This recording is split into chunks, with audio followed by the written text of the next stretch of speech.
ouvrage. Et puis, bien, merci Sarah, merci Thierry de votre présence pour présenter ce très bel ouvrage, voilà, que vous Avec voyez plaisir. et qui fait suite au premier, effectivement, que vous nous montrez également, Thierry. Et donc, on est très heureux, voilà, de vous annoncer la parution déjà depuis quelques mois de ce très bel ouvrage. Je vous propose de commencer par quelques petites présentations. Alors, Thierry,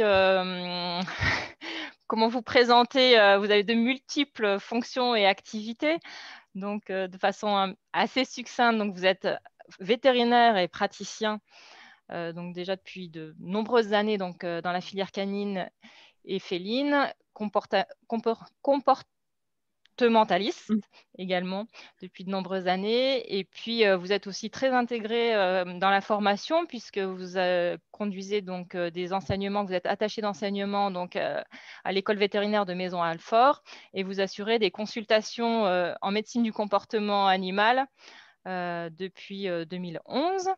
Et j'avais eu l'occasion d'ailleurs de vous entendre à l'émission Les Pieds sur Terre lors d'une de vos consultations.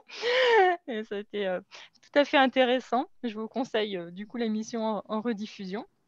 Vous avez également une activité d'intervention, de formation donc, dans l'enseignement agricole, public, mais aussi privé dans les MFR, donc dans les formations initiales et continues qui travaillent sur les métiers du chien et du chat, et aussi dans toute la sphère des sociétés canines, qui est aussi un acteur très important dans le domaine en France. Et puis, vous exercez aussi des missions en tant qu'expert pour le ministère de l'Agriculture. Notamment, vous nous avez cité donc, votre mission donc, pour la loi sur les chiens dangereux.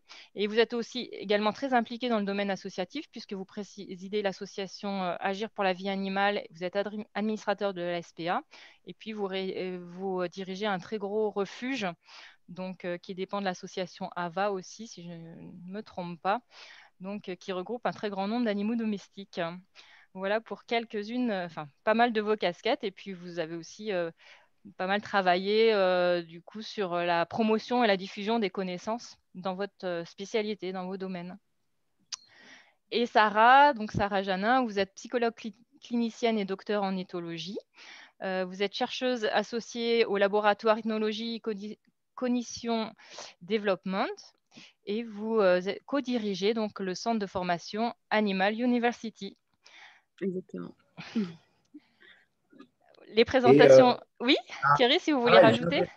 Sarah, elle vient d'être élue au conseil d'administration de la SFECA, la Société francophone d'études du comportement animal. Et donc, c'est une société qui réunit tous les scientifiques qui font de la recherche sur le comportement animal en France. Et elle vient d'être élue alors qu'elle est toute jeune encore. Hein, et c'est vraiment une reconnaissance, je pense, de son dynamisme et de la qualité de son travail. Et elle vient d'être élue au conseil d'administration de la SFECA. Et ben, toutes nos félicitations, Sarah, pour ces nouvelles fonctions. Merci, c'est gentil. Merci Thierry pour cette précision. Donc, comme on vous l'a dit, cet ouvrage donc, qui est intitulé Comportement et bien-être du chien, et donc qui fait suite au premier ouvrage que vous nous montrez, Thierry, Comportement et éducation du chien, donc qui a connu un très grand succès chez nous. Hein. Enfin, je vais même le dire, c'est notre best-seller à Éduc'Agré Éditions. Donc cet ouvrage qui est nouvellement paru, il ne rend pas caduc le premier, mais il le complète. Il intègre les derniers apports de la recherche, mais aussi des pratiques dans le domaine canin. Est-ce que vous pouvez nous dire, Sarah, Thierry, du coup, quelles sont les évolutions que prend en compte ce nouveau livre? En quoi il complète le premier tome? Et du coup, qu'est-ce que nos lecteurs vont trouver du coup dans ce nouveau livre par rapport au premier? Si vous le voulez bien, Thierry, je te laisse peut-être commencer. Ah, d'accord. C'est Sarah qui apporte cette nouveauté. Et donc, c'est grâce à elle, tout ce deuxième ouvrage. Et je salue la qualité de son travail et la rigueur de son travail. Donc, je préfère la laisser parler. Et je compléterai. Merci, Sarah. Mais merci à toi. Déjà, il y a quand même 10 ans qui se sont écoulés entre le premier tome et ce deuxième tome. Donc, il y a eu en effet de grandes avancées dans la recherche scientifique, notamment en éthologie, mais aussi dans l'éducation canine, parce que les méthodes d'éducation, d'entraînement ont évolué au cours de ce temps. Et donc, bien sûr, c'est une actualisation finalement des connaissances qui se sont écoulées au cours de ces 10 dernières années. Et on a aussi élargi quand même les horizons des auteurs qui ont participé à l'ouvrage. C'est-à-dire qu'on a ouvert aussi beaucoup aux sciences humaines, parce que donc, c'était d'ailleurs l'initiative de Thierry quand même au départ de pouvoir aussi s'inspirer des travaux qui sont faits par les sociologues, par des anthropologues, par des psychologues, pour étudier la relation finalement homme-animal de compagnie, et en particulier le chien dans cet ouvrage. Et donc, je pense que ça ouvre aussi, ça offre un regard nouveau qu'on n'avait pas forcément dans le premier tome, puisqu'on a la contribution de disciplines différentes encore. Et je crois qu'on avait aussi cette volonté de le rendre aussi très accessible aux vétérinaires, encore plus accessible que le premier tome aux vétérinaires. Cet ouvrage, ça nous tenait à cœur parce que c'est essentiel que ces professionnels aient connaissance des travaux en éthologie, des travaux voilà, en sciences humaines également. Et peut-être trop peu sont formés à ces sciences-là. Et puis, bien sûr, le grand public également. On encourage du moins tout le monde à lire ce livre puisqu'il est accessible, il est très bien vulgarisé pour tout lecteur. Donc là, ça me paraît être les points fondamentaux de cet apport dans le nouveau tome. Pardon. Désolée. Pas de souci, c'est les joies du direct. Merci Sarah. Je ne sais pas si Thierry, vous vouliez compléter. Alors, moi, je voudrais compléter, et c'est le privilège de l'âge et de l'expérience, donc en faisant une espèce de petit point de vue historique. Comme vous l'avez indiqué, donc moi, j'ai démarré dans la formation professionnelle initiale et continue dans la filière chien-chat il y a maintenant plus de 25 ans. J'ai vraiment adoré cette carrière. Et l'écrasante majorité des personnes avec lesquelles j'ai pu travailler dans la filière sont des techniciens. Et l'apport principal de cet ouvrage, c'est qu'en fait, l'objectif, et moi je considère les vétérinaires comme des techniciens aussi, l'objectif, c'est d'apporter à tous les techniciens, que ce soit ceux qui élèvent, ceux qui pensionnent, ceux qui font de la sélection artificielle sans forcément se préoccuper d'une activité à but lucratif. Et moi, je suis un sélectionneur artificiel, enfin, je suis un passionné de la sélection artificielle dans toutes les espèces d'animaux domestiques. Je suis émerveillé par l'efficacité de la sélection artificielle et enthousiaste parce que je pense que si elle est bien encadrée avec éthique, les techniques de génétique moléculaire vont permettre d'aller tellement plus vite, tellement plus loin, mais aussi nous renvoyer encore à l'humilité qui est toujours nécessaire face aux vivants. Mais l'objectif, c'est en gros, c'est quel que soit l'histoire et la culture des techniciens qui pourraient être intéressés, qui sont intéressés dans la filière canine et féline, qu'ils soient éducateurs, pensionneurs, éleveurs, moniteurs en club, praticiens d'une discipline aussi exigeante que peuvent l'être, par exemple, toutes les activités, et Dieu sait si elles sont multiples de chasse, etc. C'est de lui permettre d'accéder à ce qui a vraiment créé la nouveauté depuis 30-35 ans, c'est-à-dire l'éthologie, la science et la compréhension de plus en plus forte que l'homme a de sa relation avec les animaux et en particulier des animaux de compagnie. Je rappelle et moi-même qui ai été élevé par ma grand-mère paysanne, j'incarne ça et je porte ça, c'est que nous avons utilisé les chiens, les chats, nous les avons spécialisés, c'est surtout le fait pour les chiens, mais c'est aussi quelque chose qui se développe chez les chats maintenant, et nous les avons utilisés et spécialisés pour des fonctions bien précises. Et aujourd'hui, et seulement aujourd'hui,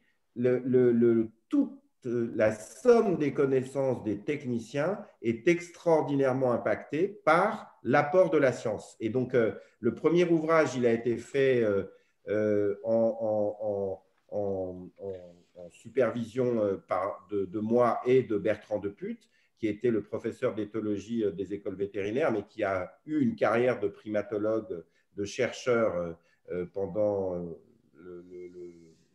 pratiquement 40 ans. Et ce deuxième ouvrage, il est supervisé avec Sarah, qui a fait l'essentiel du travail et qui est allé chercher dans chaque domaine scientifique les auteurs les plus innovants, les plus percutants du moment. Et donc, cet ouvrage, il est écrit en toute humilité, mais il est vraiment fait pour mettre à la disposition des techniciens et des passionnés les données scientifiques. Et le problème, c'est que nous, en France, on ne lit pas assez l'anglais. Voilà. Et donc, tout est fait pour approfondir, pour la réflexion, la lecture critique. C'est super important.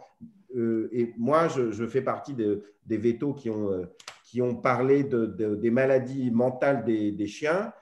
J'ai honte aujourd'hui d'avoir parlé comme ça parce que c'était basé sur un socle de connaissances qui était vraiment fragmentaire. Et j'ai dit, comme tout le monde, vraiment de grosses bêtises.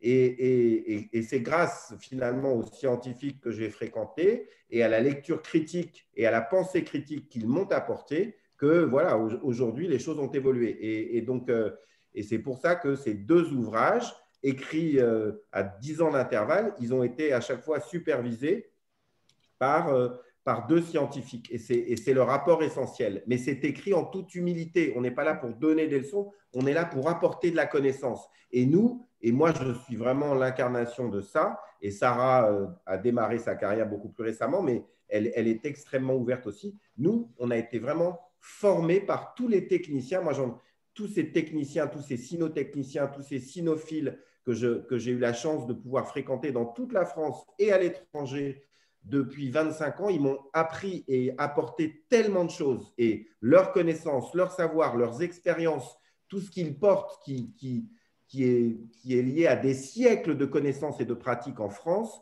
eh bien, c'est forcément enrichi par cet apport et cette lecture critique et scientifique. Et j'ajouterais aussi que d'un point de vue historique ou plutôt sociologique, je dirais, c'est intéressant aussi de comparer les deux ouvrages qui ont été écrits à 10 ans d'écart pour voir justement les évolutions qu'il y a eu. Je trouve ça vraiment intéressant de prendre les deux et de comparer. Et c'est un témoignage assez historique de l'évolution en si peu de temps finalement, ou peut-être en beaucoup de temps, je ne sais pas, c'est relatif, mais…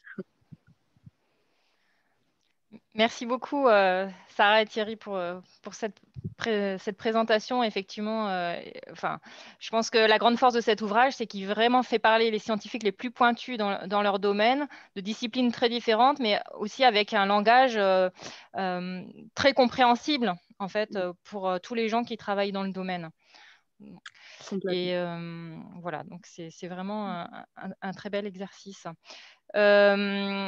Donc, Educagri Édition, c'est la maison d'édition de l'enseignement agricole. Donc, comme vous le savez, notre ligne éditoriale, c'est en premier lieu quand même de fournir des ressources de qualité donc, à toute la sphère, à toute la communauté éducative de l'enseignement agricole.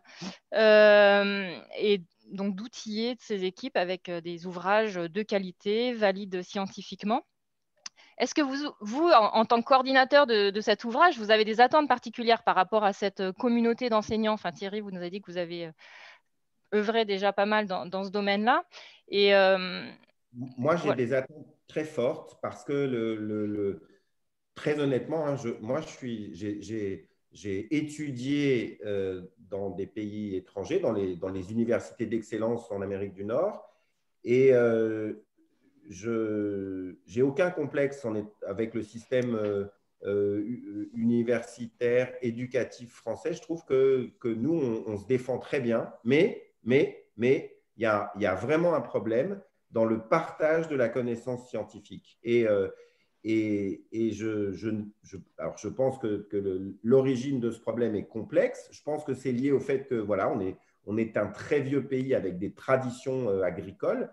Et donc, il y a cette énorme connaissance, Mais le handicap principal, c'est que cette énorme connaissance et les détenteurs de cette connaissance, ils ont tellement de connaissances sans la science que finalement, la plupart d'entre nous, et moi je suis dans ce cas-là, on peut faire l'erreur de considérer qu'on n'a pas besoin finalement de la connaissance scientifique en plus. Eh bien non, c'est une erreur énorme. Ça enrichit énormément la réflexion, ça enrichit énormément la critique et ça permet vraiment de mieux travailler. Moi, mon quotidien, c'est vraiment du terrain. Il est protéimorphe. Je peux commencer une matinée en travaillant avec un Malinois qui est entraîné par une administration française et qui va sauver la vie de nombreuses personnes parce qu'il sait agresser, il sait faire la guerre. Après, je peux tout d'un coup m'occuper, donner mon avis sur un retriever qui est entraîné pour détecter les odeurs de cancer du sein, pour détecter, c'est ça qui est… Moi, je suis fasciné. A priori, les chiens auraient cette capacité à diagnostiquer la maladie, le portage ou la maladie du Covid. Je ne l'aurais jamais suspecté. Et puis d'un autre côté, en allant à des conférences, à des congrès scientifiques, j'apprends qu'aujourd'hui, on est en mesure d'entraîner les chiens pour qu'ils subissent des IRM, des examens IRM vigiles. Et ça veut dire que on est en train de comprendre ce qui se passe dans leur cerveau. On est en train de réaliser que, certes, ils ne sont pas de la même espèce que nous. Ils ont une histoire évolutive qui est surprenamment commune avec la nôtre. Et c'est pour ça qu'ils intéressent des gens qui se préoccupent, par exemple, de savoir comment nous, les humains, on a évolué ces 100 000 dernières années. Mais moi, ce qui m'intéresse et ce qui me fascine, c'est de réaliser à quel point le chien, il est finalement extraordinairement intelligent, bien sûr dans sa capacité à percevoir des odeurs, des molécules olfactives, mais aussi dans la rapidité et dans l'efficacité qu'il a pour le traiter. Et donc, et forcément, tous ceux que je vois entraîner des chiens pour n'importe quel type de pistage, de détection d'odeurs, recherche de personnes disparues à l'homme, et je me dis que forcément, ils travailleront beaucoup mieux et ils auront une bien meilleure réflexion critique parce qu'ils vont lire la science qui va avec. Et voilà, et c'était mon cahier des charges sur le premier ouvrage. Et je pense que grâce à Bertrand Deputte, j'ai mieux compris comment il fallait articuler l'apport des scientifiques. Et dans le deuxième ouvrage, ceux qui liront ce deuxième ouvrage, ils verront que maintenant, il y a énormément de science. Et puis, il y a aussi, quand même, toujours des techniciens. Sarah, pardonne-moi, je t'ai coupé. Non, pas du tout. Je complétais ce que tu disais sur les chiens détecteurs qui sont capables de rechercher les personnes disparues, etc. Mais oui, je suis d'accord. Et en fait, c'est vrai que c'est un ouvrage qui est un peu, finalement, où on va trouver des connaissances, comme on trouverait aussi à travers des conférences, quand on fait des congrès. Donc, c'est vraiment le témoignage de personnalités et de professionnels différents qui se complètent énormément. Et je pense que c'est une responsabilité qui est très importante pour tous les professionnels qui travaillent dans le domaine du chien ou des animaux au sens large, de se former et de s'informer. C'est une responsabilité. On est responsable de cette espèce avec laquelle on vit, avec laquelle on travaille aussi parfois. Et donc, ça passe à travers ça, s'informer auprès de chercheurs qui vont vulgariser leurs connaissances, auprès de cliniciens qui vont partager leur quotidien. Voilà, ça me semble essentiel. Pardon pour le bruit encore. Pas de souci. Et effectivement, il y a vraiment des résultats aussi de recherche très intéressantes qui ont été conduits à l'étranger, notamment sur des populations de chiens errants qui nous donnent à voir des choses qui relèvent de l'ordre du comportement naturel du chien qui sont vraiment, vraiment très intéressantes. Ouais, alors ça, vous voyez, moi j'ai eu entre 1990 et 1994, j'ai eu cette période où j'ai passé au moins la moitié de mon temps, non pas en France, mais dans des pays moins développés, où j'ai observé les chiens libres. Et la première chose que j'ai constatée, c'est que tous, ils avaient une vie sociale, alors que nos chiens dans la cynophilie, dans la cynotechnie, ben, la plupart, ils n'ont pas de vie sociale. Les chiens de compagnie, la plupart, ils sont tout le temps attachés, tenus en laisse, c'est obligatoire. Ils n'ont presque pas de vie sociale. Et je me suis rendu compte que les chiens libres, certes, ils étaient certainement atteints par des parasites. Il y en a beaucoup qui, hélas, souffraient de la faim, qui avaient des maladies infectieuses graves. Mais d'un autre côté, bah, finalement, ces chiens-là, ils n'ont pas de problème de comportement. Ils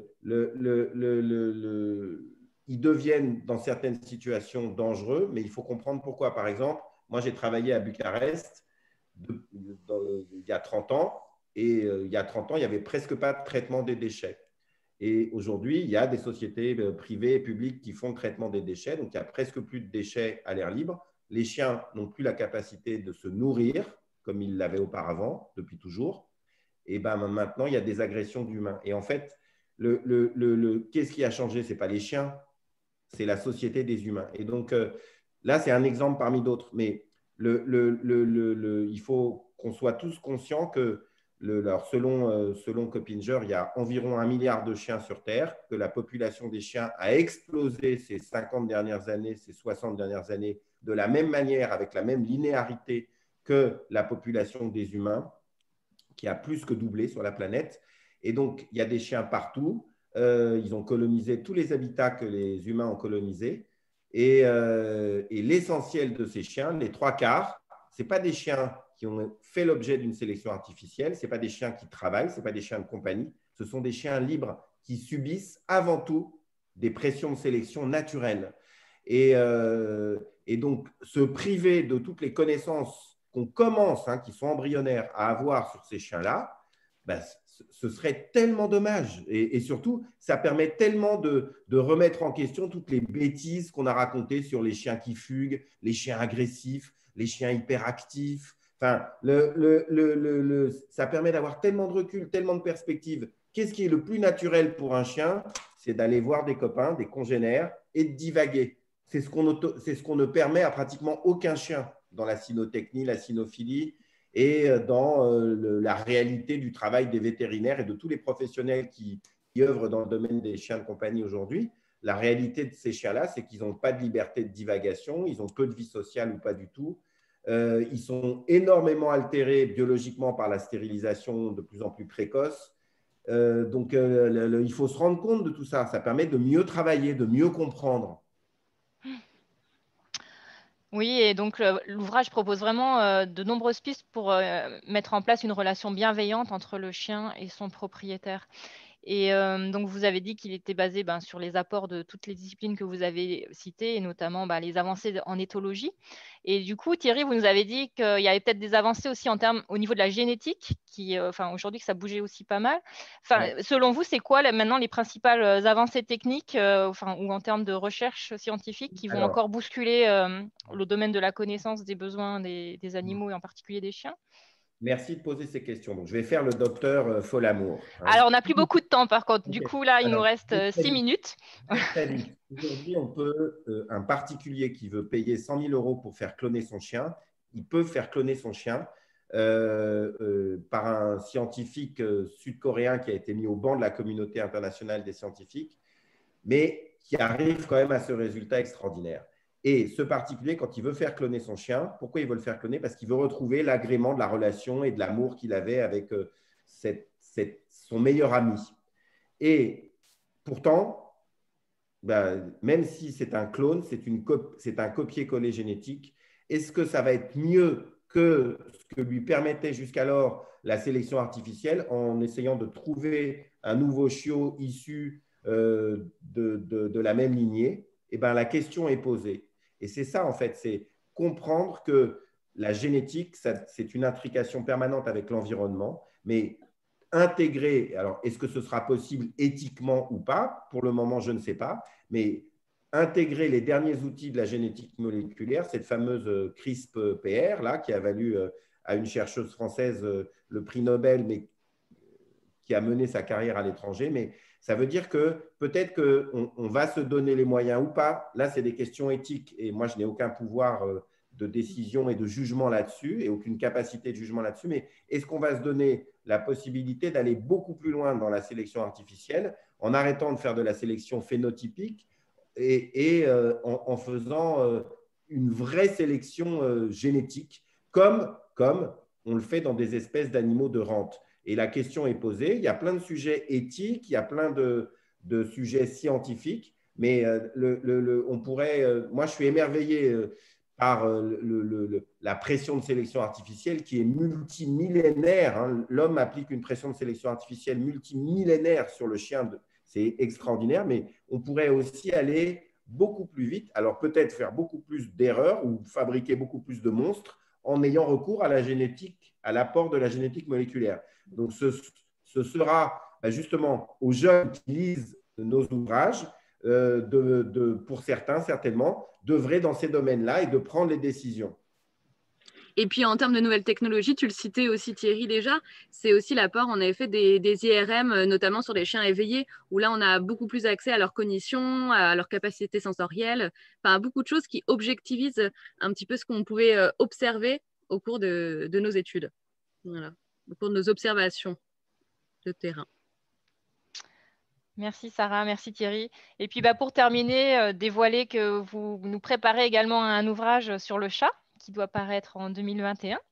Du coup, est-ce que vous auriez quelques éléments à nous dévoiler pour nous présenter l'ouvrage? Est-ce qu'il sera dans la même veine que celui-ci, vraiment basé sur pareil, le croisement de plein de disciplines ou, oui.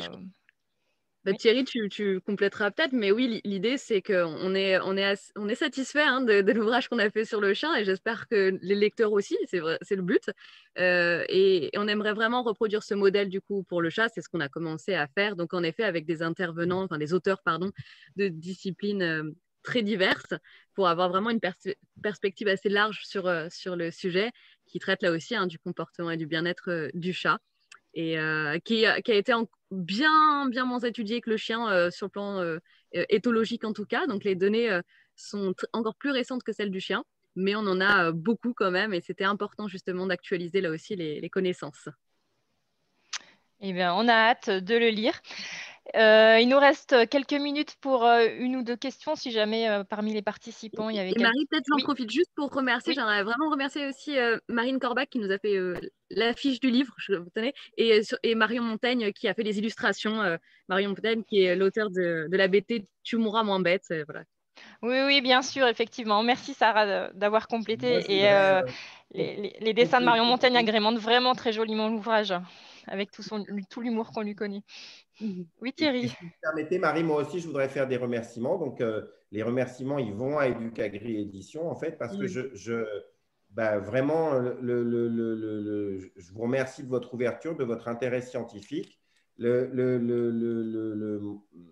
suis vraiment très honoré que la maison d'édition du ministère de l'Agriculture nous ait ouvert ses portes et soit tellement supportive de ce travail. Et je rappelle que tout ça, c'est grâce à une personne qui s'appelle Paul Dupin, qui était proviseur du lycée de Saint-Gervais d'Auvergne à l'époque où moi j'étais le formateur de la première session des éducateurs canins professionnels. Je crois que c'était en 2005. Et donc, le lycée Saint-Gervais d'Auvergne, c'est le seul qui soit exclusivement consacré, si je ne dis pas de bêtises, à la filière canine et féline. Et grâce à cette dame, elle m'a mis en relation avec Educagri Édition et elle me disait tout le temps qu'elle me considérait un peu comme un passeur. Et je la remercie. Et Educagri Édition permet justement que l'on passe l'état des données scientifiques à toute une filière, à tous ces intervenants, qu'ils soient passionnés, professionnels, simplement cynophiles. Voilà, donc vraiment, je vous remercie de ça. Je vous retourne les remerciements puisque la maison d'édition ne serait rien sans les auteurs et effectivement on est vraiment dans notre rôle que de favoriser effectivement cette passation des savoirs dits scientifiques vers la formation et plus largement le grand public et les praticiens. Donc merci vraiment à vous pour votre travail. avec nos éditeurs. Voilà, je ne sais pas, donc on est tout proche de l'heure de fin. Est-ce qu'il y avait éventuellement quelques questions pour Sarah et Thierry? Dans le chat, il y a une question qui demande si les 2 ouvrages sont à lire ou le premier ouvrage comporte-t-il des erreurs? Alors, je vais laisser Sarah et Thierry répondre, mais pour moi, le premier ouvrage ne comporte pas des erreurs. Il fait juste état des savoirs au moment où il a été écrit, du coup. Et un grand nombre d'éléments restent encore valables, mais Thierry et Sarah, vous pourrez bien évidemment répondre. Alors, moi, je voudrais rebondir là-dessus. Hein. Moi, j'ai fait la connaissance de Bertrand Deplut au début des années 2000. Et il m'a dit tout de suite, ce scientifique, ce primatologue qui a fait carrière dans la primatologie, ce grand chercheur du CNRS, il m'a dit tout de suite, Thierry, je suis abasourdi par le nombre de conneries qu'on raconte dans la cynophilie et la cynotechnie et le comportement. Donc, ça incluait évidemment les vétérinaires. Hein. Et sa critique la plus féroce et sévère, elle était envers les vétérinaires. Vraiment sévère. Et dans le monde du chien, tout le monde a une opinion. Donc, et tout le monde est sûr que son opinion, c'est la bonne. Donc, le propre de la méthodologie scientifique, c'est de tout le temps critiquer ses certitudes, de n'avoir justement aucune certitude et de tout le temps remettre en question, de tout le temps considérer que ce qui fait consensus, c'est peut-être une erreur, c'est peut-être un tort, c'est peut-être une bêtise. Donc, le propre de la culture scientifique, justement, c'est la lecture critique, c'est de se remettre tout le temps en question. Donc, ce qui a été écrit il y a 10 ans par certains et ce qui faisait consensus il y a 10 ans ne fait peut-être plus consensus 10 ans plus tard. C'est le propre de la méthodologie scientifique qui est basée sur la lecture critique la plus critique possible, la confrontation des savoirs entre les détenteurs de connaissances, l'humilité des détenteurs de connaissances, parce que dans le domaine de la cynotechnie et de la cynophilie, c'est indispensable. Je ne connais aucun scientifique qui soit un bon conducteur, ni un bon entraîneur, ni un bon sélectionneur. Okay, donc, ils ont besoin des gens du terrain. Et puis aussi, on n'a pas les mêmes auteurs entre les 2 ouvrages. Donc, vous aurez des choses dans le premier que vous n'avez pas dans le deuxième et vice-versa. Donc, les 2 se complètent vraiment tout simplement parce que les auteurs ne sont pas tous les mêmes. Il y en a certains qui sont dans les 2, mais vraiment pas de la majorité. Donc, pour répondre effectivement à la question qui est posée, est-ce que le deuxième regroupe ce qu'il y a dans le premier? Non, c'est vraiment un nouvel ouvrage. Oui. Rien à voir. Se complètent. Oui. Rien à voir. Voilà. Je pense qu'on a répondu à la question. Bon, et ben, s'il n'y a pas d'autres questions, Gaëlle, tu n'en as pas recensé d'autres? Non, c'est tout bon. Eh ben, on va vous remercier. Merci Sarah, merci Thierry pour votre travail et votre présence aujourd'hui. Et puis merci aux participants. Et on souhaite une belle vie à cet ouvrage, aussi belle que pour le premier, qui continuait sa vie d'ailleurs, puisque le nouvel ouvrage a donné un bel éclairage sur le premier. Et puis on attend avec impatience celui sur le chat. Merci beaucoup. Merci à tous. Bonne journée. À bientôt. Bonne journée. À bientôt. Et merci encore à Educagri Édition. Merci. Plaisir est partagé. Merci à tous.